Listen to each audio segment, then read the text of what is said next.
그 메모 얘기 조금 더 여쭤보겠습니다. 그날 밤에 여인영한테 명단을 듣고 이제 그 보좌관한테 정사하라고 지시를 하셨다는 거 아닙니까? 네, 그게 원래 처음에 증인이 여인영하고 통화하면서 받아 적은 거는 포스트잇 같은 메모지는 맞습니까? 아닙니다. 포스트잇이라고 지난번에 원장님이 말씀하셨던 것 같은데 포스트잇 아닙니다. 포스트잇 아니에요? 그냥 하얀 종이였던 것 같습니다. 예. 그럼 거기에 적혀 있는 걸 보고 보좌관이 정서를 했다는 건데 그 처음 정서한 버전이 너무 빽빽하게 돼 있었다는 겁니까? 그렇습니다. 두 장으로? 예, 두 장. 메모지에 두 예, 장으로. 예. 그러면 이 정서 지시한 후에 그 정서 마치고 돌려받은 거는 정무직 회의 갔다 예, 왔습니까? 그때 회의 다 끝나고 돌아와서 사무실로 돌아오니까 아마 보좌관이 저한테 제출을 했던 것 같습니다. 그럼 원장 독대는 하기 전이고요? 아니 다 다녀온 다음입니다. 다 다녀온 다음. 예, 그 두 장짜리에는 아까 뭐 직책도 적고 빽빽하게 적혀 있었다 그러셨잖아요. 예. 그거는 보좌관이 뭘 찾아보고 그걸 그렇게 적은 겁니까? 그러니까 제가 그 지시를 하면서 제가 아마 이렇게 좀 익숙하지 못했던 이름이고 누구인지 잘 몰라서 야, 잘 모르는 사람이 있는데 누군지 좀 알아봐라고 했더니 본인이 이제 뭐 네이버나 아니면 인물 정보 같은 걸 이렇게 찾아가지고 거기에다가 이제 부기를 했던 것 같습니다. 그래서 네. 예를 들면 홍장원이면 가로 열고 몇 년생, 고향 어디, 학교 어디, 약간 좀 경력 같은 것까지 포함돼서 제가 보기엔 한 두 장에 그 굉장히 원래 그 성격도 좀 그렇지만 굉장히 빽빽하고 꽉 차게 뭘 적어왔던 것 같습니다. 그럼 자기가 뭘 검색을 해서 거기를 그렇겠죠. 약식 프로필 같이 그렇게 예, 적었다는 그렇겠죠. 말씀이시네. 그러면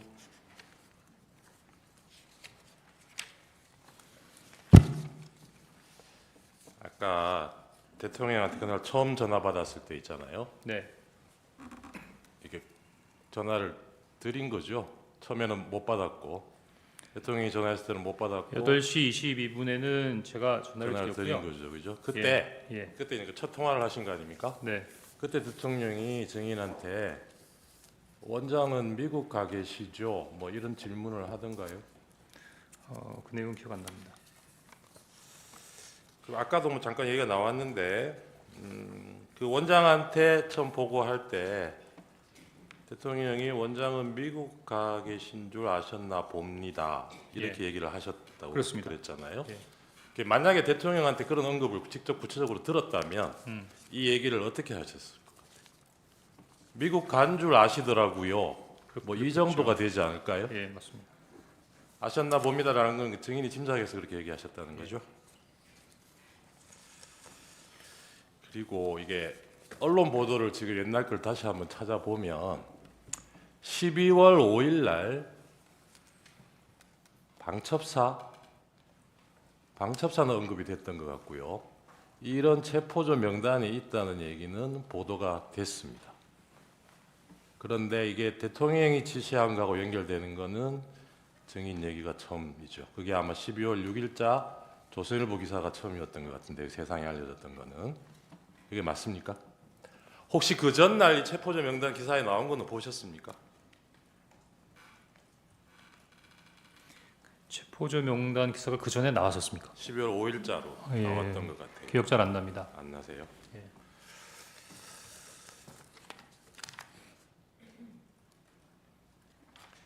그 아까 박선원 의원하고 카톡 주고받고 사진 보내주고 하셨던 거는 그게 직접 만났다는 얘기는 제가 지난번에 그 아마 안 만났습니다. 예. 조태영 증인 신문 때 재판관님이 물어보셔가지고 저도 그때 상대방 그 신문사항이 워낙 늦게 나와가지고 급하게 사실 확인을 하느라고 소추위원실을 통해서 확인을 해보니까 그날 뭐 말씀하셨던 대로 그 다른 일정이 있어서 정보위 설명 때는 박선원 의원이 원래 간사인데 못 오셨고 네. 그래서 나중에 나한테도 설명을 해달라 요청을 해서 네. 그래서 저는 그 부분을 이제 당연히 뭐 만나서 설명을 들었겠거니 하고 그렇게 말씀을 드렸던 건데 그건 제가 좀 오해가 있었던 부분이고 만나지는 않고 카톡으로 받고 사진도 카톡으로 보내주셨다는 거죠. 그렇습니다. 네. 그렇게 기억합니다. 네.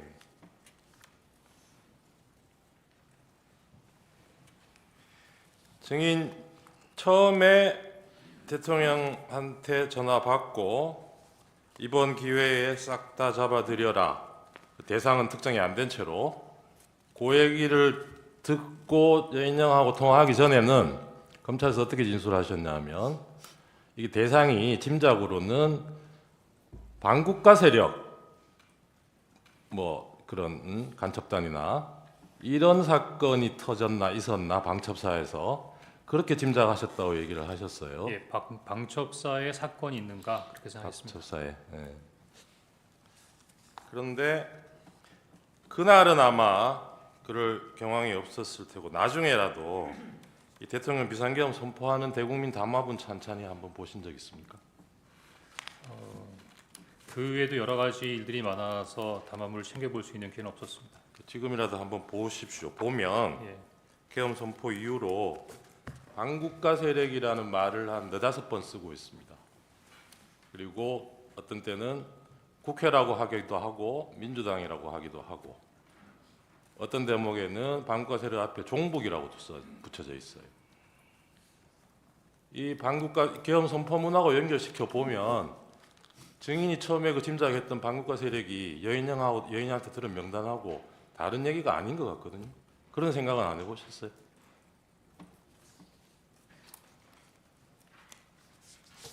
표창구 의원이 이 대국민 담화문에서 얘기하고 있는 반국가 세력은 글쎄 그 증인은 뭐 그 당시에는 그걸 모르셨다니까 나중에라도 한번 보시고 예, 판단해 하겠습니다. 보십시오. 네.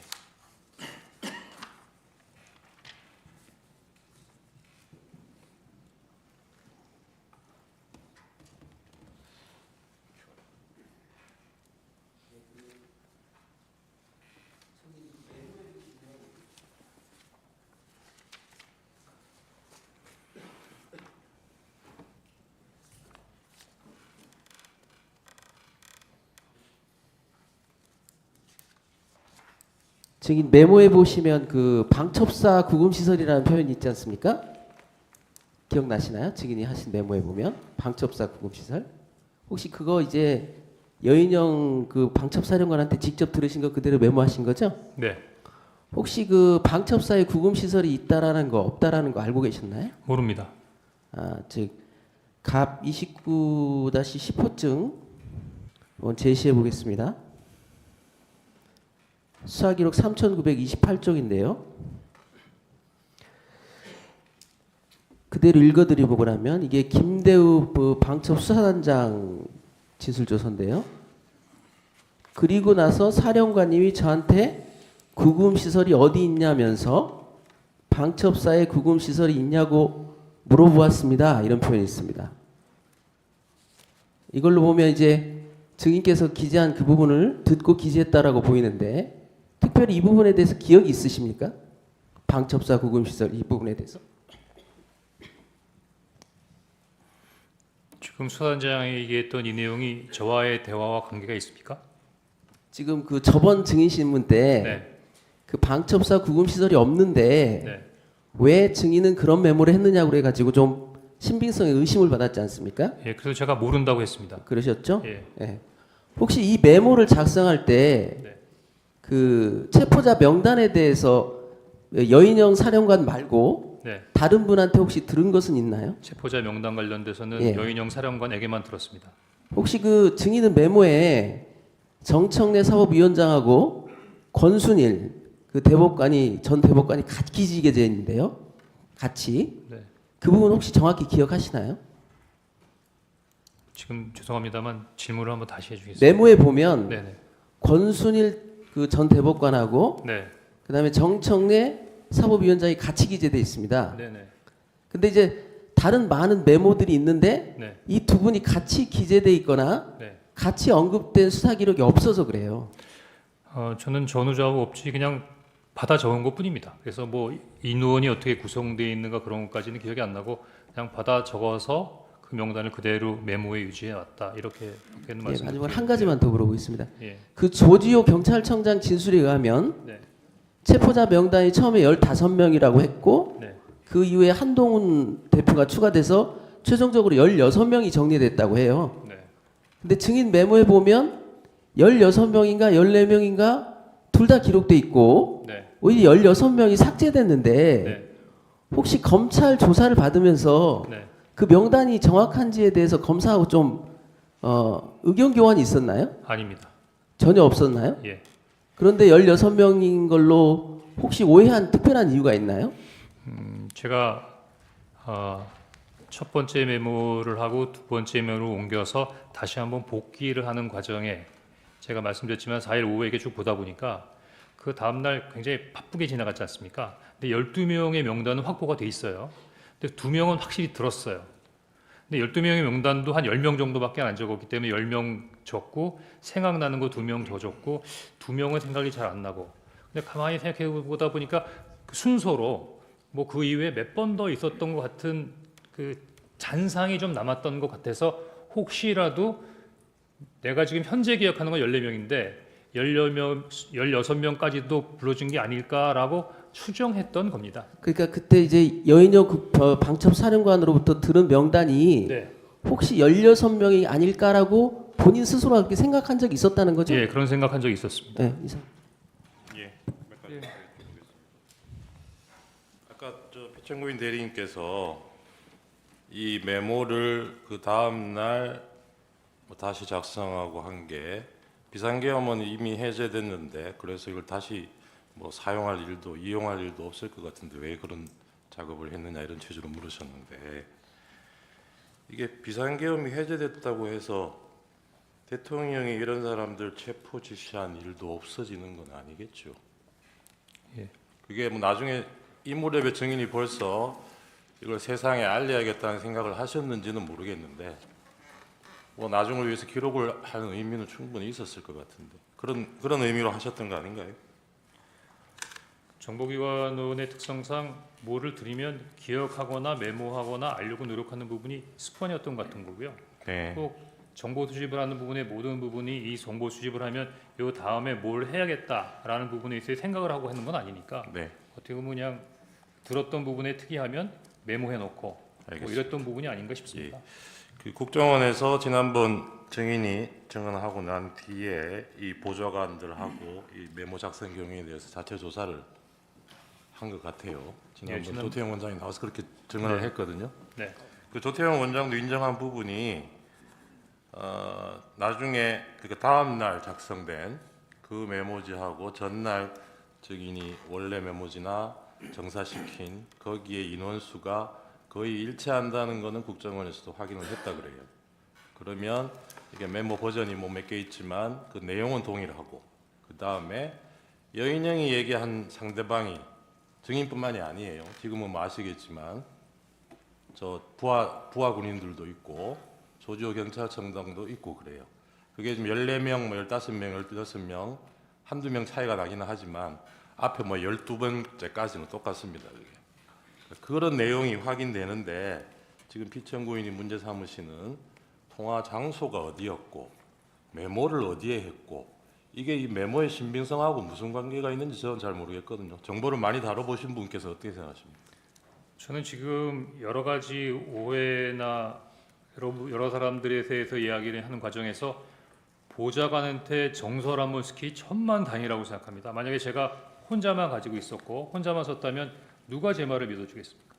도리어 이번에 그 국정원장께서 저희 보좌관들을 조사하는 과정에서 아 이게 명단을 받던 사람의 어떤 증인이 나온 것 같다는 생각이 들고요.